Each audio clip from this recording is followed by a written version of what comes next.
आज हम सत्यनिष्ठा की चर्चा करेंगे और चाहे यूपीएससी का एग्ज़ाम हो या फिर डिफरेंट स्टेट के जो सिविल सर्विसेज के एग्ज़ाम हो, सब में यह टॉपिक बहुत ही महत्वपूर्ण है और हर एक साल इससे कोई ना कोई क्वेश्चन रहता है। देखिए, एडमिनिस्ट्रेटिव रिफॉर्म के संदर्भ में दो तरह के कमीशन आए। पहला कमीशन 1966 में आया था, जो मोरारजी भाई देसाई की अध्यक्षता में गठित की गई थी कमेटी, और दूसरा कमीशन जो सेकेंड एडमिनिस्ट्रेटिव रिफॉर्म कमीशन है वो 2005 में बना था, जिसके अध्यक्ष वीरप्पा मोइली साहब थे। इन दोनों के बीच में 1976 में एक कोठारी कमीशन हुआ था, डीएस कोठारी साहब की अध्यक्षता में, जो एडमिनिस्ट्रेटिव रिफॉर्म कमीशन नहीं था। वह केवल जो सिविल सर्वेंट होते हैं उनकी भर्ती की प्रक्रिया क्या होगी, ये रिक्रूटमेंट प्रोसेस के लिए था। और वह कोठारी साहब का रिपोर्ट बहुत ही महत्वपूर्ण है सिविल सर्विसेज के लिए, और उसी में कोठारी साहब ने अपनी रिपोर्ट में बहुत सारे कंडीशंस दिया था कि सिविल सर्विस जो सर्वेंट होगा उसमें जो चयन की प्रक्रिया होगी उसमें क्या क्या कंडीशंस होंगे, क्या क्या विशेषताएं होंगी। उसमें एक विशेषता उन्होंने सत्यनिष्ठा की बात करा था, इंटीग्रिटी की बात किया था। अब समस्या यह है कि इंटीग्रिटी है क्या? सत्य के प्रति निष्ठा का होना सत्यनिष्ठा है। कहा जाता है कि success will come, success will go, but integrity is for ever. सफलताएं आती हैं, सफलताएं जाती हैं, लेकिन जो सत्यनिष्ठा है वो हमेशा हमेशा के लिए रह जाती है। तो प्रश्न उठता है कि इंटीग्रिटी है क्या, सत्यनिष्ठा है क्या? यदि हम इंटीग्रिटी के ऊपर विचार करें, इसके इटिमोलॉजिकल मीनिंग के ऊपर विचार करें, तो ये लैटिन भाषा के इंटीजर से बना है।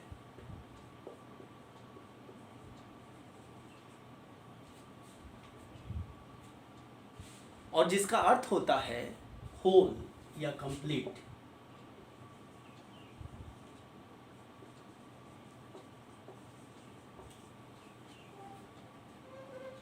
इस प्रकार जो इंटीजर है वो पूर्णता की बात करता है, होल की बात करता है। मैथमेटिक्स में इसी इंटीजर को जब परिभाषित किया गया तो कहा गया integer is a whole number without any fraction, और integer is a whole number with no fraction. अर्थात जो इंटीजर है वह एक संपूर्ण संख्या है जिसमें कोई फ्रैक्शन नहीं होता है। तो थोड़ा सा हम लोग मैथमेटिक्स में देखेंगे कि आखिर होल नंबर क्या है, इंटीजर नंबर क्या है, फ्रैक्शन क्या होता है, फ्रैक्शन नंबर क्या होता है, तभी इस चीज़ को हम समझ पाएंगे। देखिए, जो सामान्य गणित हम लोग जो पढ़े हैं उसमें ये सारी चीज़ें हम लोगों ने पढ़ा है। एक नेचुरल नंबर होता है, और नेचुरल नंबर वो होता है जो 1, 2, 3, 4, 5 डॉट डॉट डॉट इंफिनिटी, इसको हम नेचुरल नंबर कहते हैं। जो दूसरा होता है वो होल नंबर होता है, और जो होल नंबर होता है वो 0 से शुरू होता है, 1, 2, 3, 4 डॉट डॉट इंफिनिटी। एक तीसरा नंबर होता है जिसे हम इंटीजर कहते हैं, इंटीजर नंबर।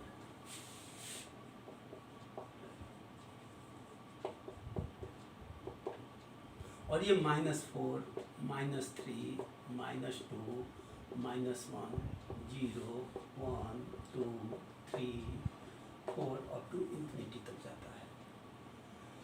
एक फ्रैक्शन नंबर होता है और फ्रैक्शन का मतलब ही होता है कि बीच में खंडित होता है। जैसे आपने कहा 1, 1.2, 1/2, 3, 3.4 ... इसको हम फ्रैक्शन नंबर कहते हैं। यह संपूर्ण संख्या नहीं है, ये होल नंबर नहीं है, फ्रैक्शन है। एक और भी नंबर होता है कॉम्प्लेक्स नंबर, जिसको इमेजिनरी नंबर कहते हैं, √-1 उसका वैल्यू होता है। अब जरा इधर देखें, जब इंटीजर को परिभाषित किया जाता है तो कहा गया integer is a whole number without any fraction. अर्थात इंटीजर वह संख्या है, वह संपूर्ण संख्या है जिसमें कोई फ्रैक्शन नहीं होता है। और फ्रैक्शन का मतलब हम लोगों ने अभी देखा कि 1.2, 1/2, 3.4 ये फ्रैक्शन कहलाता है। तो इंटीजर वह संपूर्ण संख्या है जिसमें कोई फ्रैक्शन नहीं होगा, इसके बीच में कोई अंक नहीं आएगा। इसी आधार पर इंटीग्रिटी को डिफाइन किया जाता है। अब समस्या यह है कि इंटीग्रिटी क्या है। तो इंटीग्रिटी को जब डिफाइन किया गया तो कहा गया कि integrity is the wholeness of character या कंप्लीटनेस ऑफ कैरेक्टर। सत्यनिष्ठा वह है जो चरित्र की संपूर्णता की बात करता है। चरित्र में संपूर्णता हो तो इसको हम सत्यनिष्ठा कहते हैं। वास्तव में जब हम चरित्र की बात करते हैं तो हमारा चरित्र दो तरह का हो सकता है। एक चरित्र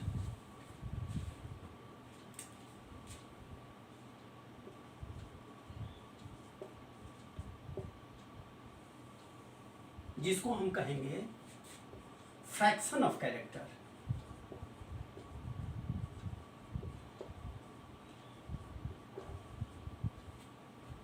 और दूसरा चरित्र जिसे हम कहेंगे होलनेस ऑफ कैरेक्टर।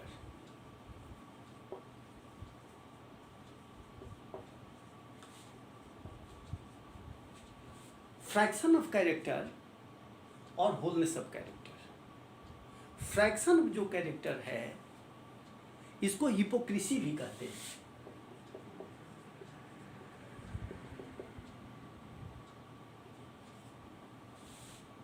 और जो फ्रैक्शन ऑफ कैरेक्टर है ये तो हिपोक्रेसी हो गया, पाखंड हो गया। और जो होलनेस ऑफ कैरेक्टर है इसको हम इंटीग्रिटी कहते हैं।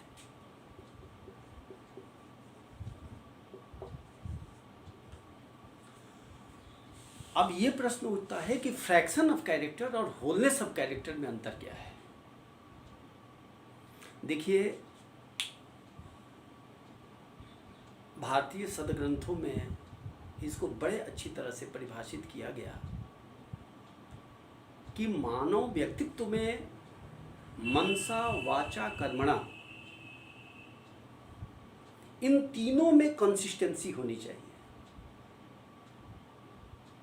मन में जो सोच रहे हैं वही भाषा के द्वारा अभिव्यक्त होना चाहिए और वही हमारे आचरण में भी आना चाहिए। यदि मन, वाणी और कर्म, आचरण, इनमें एक कंसिस्टेंसी है तो इसको हम कहते हैं होलनेस ऑफ कैरेक्टर। परंतु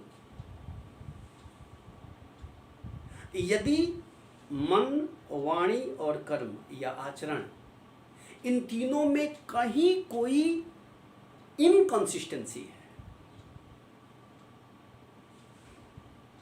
तो इसको हम फ्रैक्शन ऑफ कैरेक्टर कहेंगे। ये फ्रैक्शन ऑफ कैरेक्टर में होता है कि मन कुछ और सोच रहा है, वाणी कुछ और बोल रही है और हमारे आचरण में कुछ और आ रहा है। ये भी दो तरह का हो सकता है।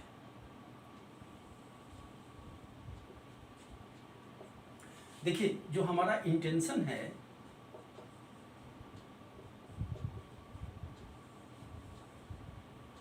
वो दो चैनल के माध्यम से अभिव्यक्त होता है।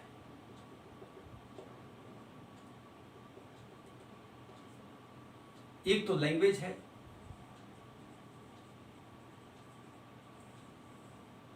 और दूसरा बिहेवियर है।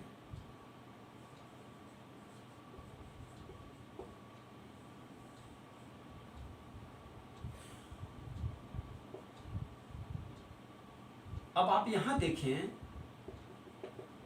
कि जो हमारा इंटेंशन है वो लैंग्वेज और बिहेवियर या कंडक्ट में अभिव्यक्त हो रहा है, लेकिन जो इंटेंशन है वो हमने हाइड कर लिया और यहाँ पर ये लैंग्वेज में ब्रेक कर रहा है इस, और ये कंडक्ट में भी या बिहेवियर में भी ब्रेक कर रहा है। इसका मतलब ये हो गया कि जो भी हमारा अभिप्राय है वो न तो लैंग्वेज में आ रहा है, न आचरण में आ रहा है, बिहेवियर में आ रहा है, और न लैंग्वेज और बिहेवियर में ही कंसिस्टेंसी है। अर्थात हमारा अभिप्राय कुछ और है, हम भाषा कुछ और बोल रहे हैं और आचरण कुछ और कर रहे हैं। ये हिपोक्रेसी का उदाहरण है, ये पाखंड है, ये इंटीग्रिटी नहीं है, क्योंकि मन, वाणी और कर्म तीनों में कोई समरूपता नहीं है, इनमें कोई कंसिस्टेंसी नहीं है। एक दूसरा फॉर्म इसका हो सकता है वो ये कि जो हमारा इंटेंशन है वो लैंग्वेज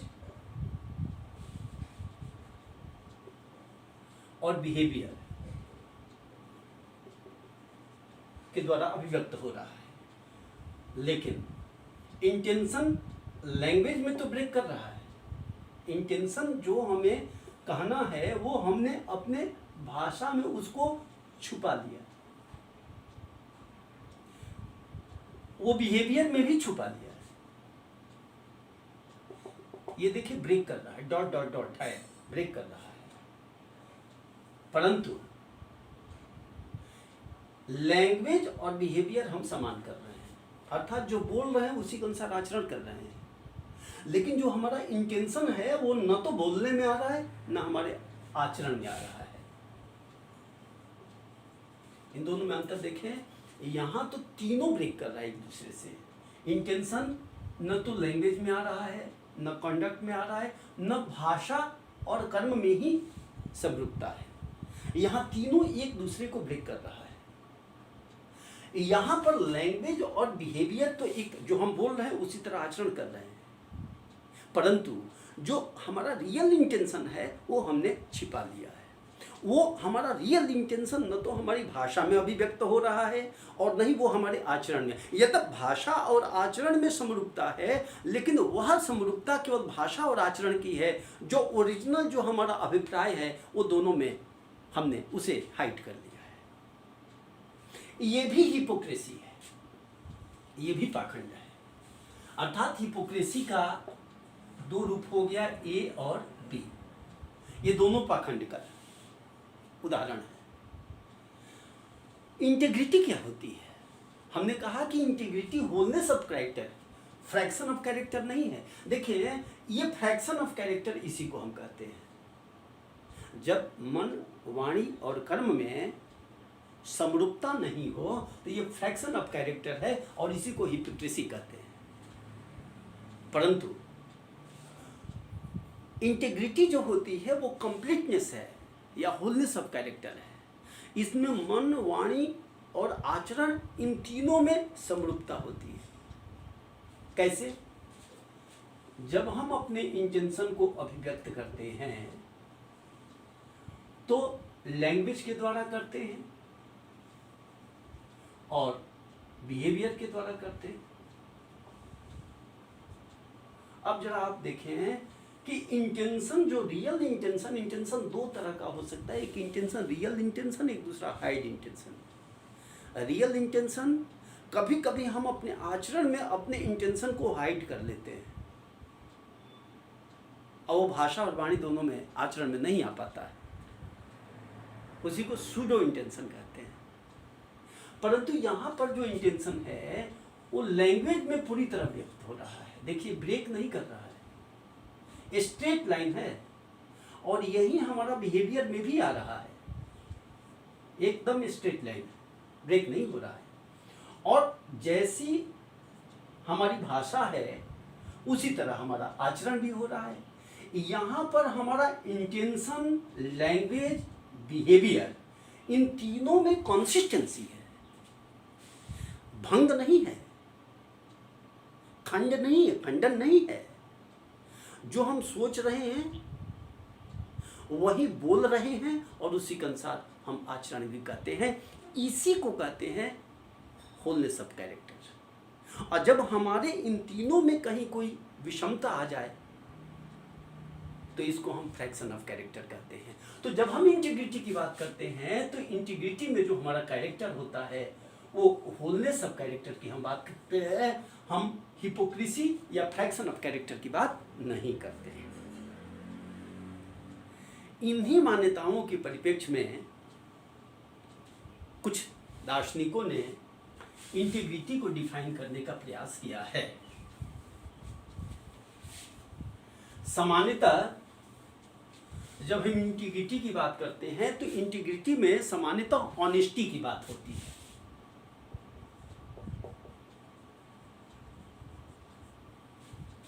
ईमानदारी, इंटीग्रिटी को हम ईमानदारी समझते हैं। लेकिन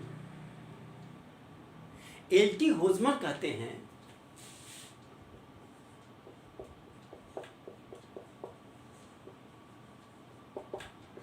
कि इंटीग्रिटी ऑनेस्टी नहीं है, बल्कि इंटीग्रिटी एक तरह का हमारा विश्वास है,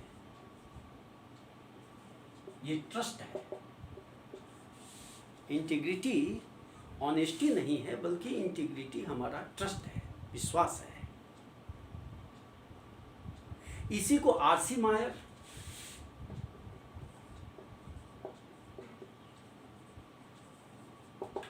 कहते हैं कि ये केवल ट्रस्टवर्ड नहीं है, बल्कि यह ट्रस्टवर्दिनेस है।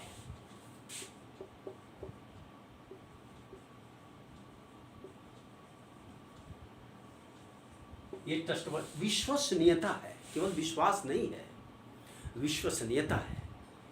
उन्होंने कहा कि विश्वसनीयता का अर्थ ये हो गया कि जिस संस्था में हम कार्य करते हैं उस संस्था की कुछ नीतियां होती हैं, उनके कुछ कार्यक्रम होते हैं, उस संस्था के कुछ मूल्य होते हैं। उन नीतियों, उन कार्यक्रमों और उन मूल्यों के प्रति निष्ठा का होना, ये सत्यनिष्ठा है, ये आर.सी. मायर का कहना है। लेकिन एन रैंड का कहना है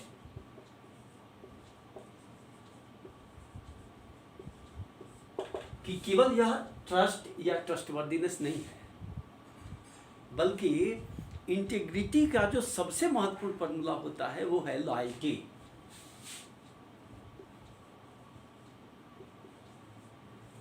वफादारी। और ऐसा करके रैंड ट्रस्टवर्दीनेस से इंटीग्रिटी को अलग करते हैं और कहते हैं कि केवल ये विश्वसनीयता नहीं है, बल्कि इंटीग्रिटी में क्रियात्मक पक्ष बहुत महत्वपूर्ण होता है। जो हम जिस संस्था में कार्य कर रहे हैं उस संस्था के नीतियों के प्रति, मूल्यों के प्रति, कार्यक्रमों के प्रति आस्था रखें, ये बहुत अच्छी बात है। लेकिन वो चीज़ें हमारी आचरण में भी आना चाहिए, इसमें क्रियात्मक पक्ष बहुत महत्वपूर्ण होता है। ये रैंड साहब का कहना है कि, और अभी हम लोगों ने देखा भी कि जब हम सत्यनिष्ठा की बात करते हैं तो सत्यनिष्ठा में मनसा वाचा कर्मणा, अर्थात केवल मन तक नहीं है, केवल वाणी तक नहीं है, बल्कि सत्यनिष्ठा हमारे कर्म में, हमारे आचरण में भी डिस्प्ले होना चाहिए। हम तो ये मानते हैं कि सत्यनिष्ठा में यदि कर्तव्य निष्ठा नहीं है तो वो सत्यनिष्ठा पूर्ण नहीं हो पाती। सत्यनिष्ठा का एक इंटीग्रल पार्ट है, वो है हमारा कर्तव्य, हमारा आचरण। मूल्यों के प्रति आस्था रखना, मूल्यों के प्रति निष्ठा रखना, सत्य के प्रति निष्ठा होना, ये बहुत अच्छी बात है, लेकिन वह हमारे आचरण में भी अभिव्यक्त होना चाहिए। इसीलिए जो सत्यनिष्ठ होता है वो केवल कर्तव्य पर बल देता है, उसके परिणाम पर नहीं। Do what is right, let the consequence come. करो वही जो सही हो, परिणाम चाहे जो भी हो। तो सत्यनिष्ठा का जो व्यक्ति होता है वो परिणाम को ध्यान में रख करके अपने कर्तव्य का निर्धारण नहीं करता है या अपने कार्य का निर्धारण नहीं करता है, क्योंकि यदि उसने परिणाम पर ध्यान दे दिया तो सही कर्म का चयन नहीं कर सकता है। यदि गीता पर को हम लोग पढ़े ही हैं और यदि गीता को ध्यान में रखा जाए तो गीता में भगवान श्री कृष्ण ने बिल्कुल क्लियर कह दिया कि कर्मण्येवाधिकारस्ते मा फलेषु कदाचन मां कर्मफल हेतुर्भुमा ते संगो सत्व कर्मणि। कर्म पर ही अधिकार है, परिणाम पर नहीं। अतः परिणाम को कर्म का हेतु मत बनाओ। इसका मतलब नहीं है कि कर्म बिना परिणाम के होता है। इसका उद्देश्य केवल इतना है कि जब भी आप कर्म करते हैं तो आप केवल अपने कर्तव्य पक्ष पर ही बल दें। यदि आप परिणाम पर ध्यान देते हैं तो सही कर्म का चयन नहीं कर पाएंगे, और वैसे भी परिणाम आपके हाथ में नहीं है। यही नहीं, परिणाम परिस्थिति जन्य भी होता है। एक ही कर्म का भिन्न भिन्न परिस्थिति में भिन्न भिन्न परिणाम होता है। तो यदि आपने परिणाम को ध्यान रखा तो फिर आप सत्य के प्रति निष्ठा नहीं रख पाएंगे। जो सत्यनिष्ठ व्यक्ति होता है वो अपने कर्तव्य पक्ष पर बल देता है, वो पूरी निष्ठा के साथ, पूरे मनोयोग के साथ अपने कार्य का संपादन करता है। लेकिन परिणाम पर ध्यान नहीं देता है, क्योंकि यदि परिणाम पर ध्यान देगा तो सही कर्म का चयन नहीं कर पाएगा, क्योंकि वो परिणाम से ही परेशान रहेगा कि इस कर्म से ये परिणाम, इस कर्म से ये परिणाम। तो अब परिणाम पर ध्यान दिया तो फिर देखेगा कि किस परिणाम से कौन सा कर्म अच्छा हो रहा है, तो फिर आप सत्यनिष्ठ कहाँ रह गए। इसीलिए कहा जाता है कि डू व्हाट इज राइट, करो वही जो सही हो, लेट द कंसिक्वेंसेस कम, परिणाम चाहे जो भी। तो सत्यनिष्ठा में परिणाम निरपेक्षता भी शामिल है, हम ऐसा मानते हैं। और यदि सत्यनिष्ठा है तो यही सत्यनिष्ठा हमारे अंदर दो चीजें प्रदान करती है। सत्यनिष्ठा जो व्यक्ति होता है उसमें दो चीजें आती हैं। एक तो उसमें सबसे बड़ी चीज होती है कि निर्भयता।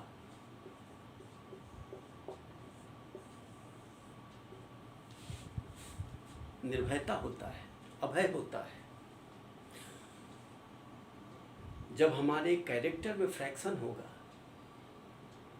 द्वंद्व होगा, विरूपता होगी, विसंगति होगी, तब हमें भय आएगा। परंतु यदि हम सत्यनिष्ठा का पालन कर रहे हैं तो ऐसा व्यक्ति किसी भी परिस्थिति में भयाक्रांत नहीं होता है, वो निर्भय रहता है। थोड़े समय के लिए हो सकता है ऊंच नीच हो जाए, क्योंकि आज का जो समाज है उसमें हम अक्सर देखते हैं कि जो व्यक्ति सत्यनिष्ठ है वो ज़्यादा परेशान होता है, क्योंकि वैसे लोगों की तादाद बहुत कम है। परंतु ध्यान रखिए कि अंत में विजय उसी की होती है जो सत्यनिष्ठ होता है। आप चाहे लिंगर ऑन कर लें, चाहे जितना हम परेशान कर लें, लेकिन जो सत्यनिष्ठ होता है, सत्य के प्रति जो निष्ठा है, सत्य के अनुसार जो आचरण कर रहा है, एक न एक दिन विजय उसी को होती है। क्योंकि ऐसा व्यक्ति सदैव ही किसी से भयभीत नहीं होता है, क्योंकि वो जानता है कि जो है वो सही है। और दूसरी चीज ये है कि ऐसी इंटीग्रिटी ही हमारे लिए लिमिटलेस अपॉर्चुनिटी और एंडलेस पॉसिबिलिटी, अर्थात असीमित अवसर और अनंत संभावनाएं प्रदान करती है। कहा जाता है कि धन, पद और प्रतिष्ठा, ये तीनों चीजें तो अन्य ढंग से भी आ सकती है, और आजकल हम समाज में देख भी रहे हैं कि ये चीजें अर्जित लोग कर रहे हैं, छद्म रूप से अर्जित कर लेते हैं, लेकिन सत्यनिष्ठा की छवि हमेशा हमेशा के लिए होती है। और सबसे बड़ी चीज है, होती है या नहीं होती है, सबसे बड़ी चीज होती है कि व्यक्ति अपने आप को सेटिस्फाई महसूस करता है, संतुष्ट रहता है, भयभीत नहीं रहता है परिस्थितियों से, किसी परिणाम से। तो आत्मसंतुष्टि के लिए, सेल्फ सेटिस्फैक्शन के लिए भी इंटीग्रिटी का होना बहुत जरूरी है। इसीलिए एक बहुत बड़े अमेरिकन इंडस्ट्रियलिस्ट हैं वॉरेन बफेट, और वॉरेन बफेट का कहना है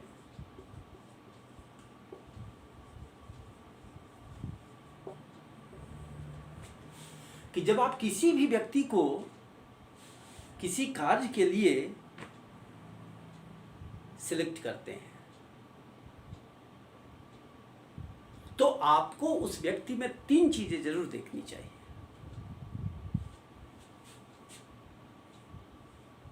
पहली चीज है कि वो है इंटेग्रिटी, सत्यनिष्ठा। दूसरी चीज है कि इंटेलिजेंस,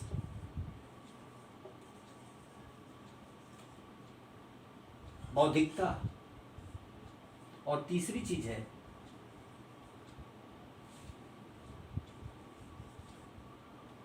एनर्जी, ऊर्जा, शक्ति, सामर्थ्य। तो 3 चीजें हमें जरूर देखनी चाहिए। जब आप किसी व्यक्ति को किसी कार्य के लिए नियुक्त करते हैं तो उस व्यक्ति में 3 चीजें देखनी चाहिए। उसमें सत्यनिष्ठा है या नहीं है, उसमें बौद्धिक क्षमता क्या है, बौद्धिकता है कि नहीं, मूढ़ तो नहीं है, और तीसरी चीज एनर्जी, शक्ति, ऊर्जा, क्षमता, कॉम्पिटेंसी। उसमें ऊर्जा है कि नहीं है, कर सकता है कि नहीं कर सकता है। ये 3 चीजें जरूर देखनी चाहिए। इसीलिए वॉरेन बफेट कहते हैं कि मान लो कि किसी व्यक्ति में इन 3 में से 2 चीजें हैं, इंटेलिजेंस, बौद्धिकता है और ऊर्जा है, शक्ति है, परंतु कहते हैं कि इंटीग्रिटी नहीं है, उसमें सत्यनिष्ठा नहीं है, तो कहते हैं कि वो नियोक्ता को ही समाप्त कर देगा। क्योंकि बौद्धिक क्षमता है और ऊर्जा भी है, परंतु जहाँ पर वो कार्य कर रहा है उनके प्रति उस संस्था के प्रति वो सत्यनिष्ठ नहीं है, ईमानदार नहीं है, तो ऐसा व्यक्ति उस संस्था को ही बर्बाद कर देगा। इसीलिए वॉरेन बफेट कहते हैं कि जब भी आप किसी व्यक्ति को किसी कार्य के लिए नियुक्त करते हैं तो 3 चीजों को जरूर ध्यान देना चाहिए। इस प्रकार आज के समाज में यदि हम इंटीग्रिटी के ऊपर विचार करें, देखें, खासतौर पर ब्यूरोक्रेसी में, यदि प्रशासनिक अधिकारियों में जो सिविल सर्वेंट हैं, यदि उनमें सत्यनिष्ठा का भाव आ जाए, देखें सरकार नीतियां बनाती हैं, परंतु उन नीतियों और कार्यक्रमों को लागू करने का कार्य एक ब्यूरोक्रेट करता है, एक नौकरशाह करता है। परंतु यदि हम सरकार की नीतियां बहुत अच्छी हों और उनका क्रियान्वयन सही ढंग से नहीं किया जाए, सत्यनिष्ठा के साथ नहीं किया जाए, तो सारी की सारी नीतियां व्यर्थ हो जाएंगी। इसीलिए जो 1976 में डीएस कोठारी साहब के आयोग की अध्यक्षता में जो आयोग गठित हुआ और उसने जो अपनी रिपोर्ट दी उसमें सत्यनिष्ठा के ऊपर बहुत बल दिया गया। और यही कारण था कि ये जो सेकेंड एडमिनिस्ट्रेटिव रिफॉर्म कमीशन जो 2005 में बैठा था उसमें भी सत्यनिष्ठा के ऊपर बहुत ज़्यादा बल दिया गया। आज यदि हम सत्यनिष्ठा का पालन एक प्रशासनिक अधिकारी करे तो शायद समाज का स्वरूप एक और भी बेहतर होगा। आप सबको बहुत बहुत धन्यवाद।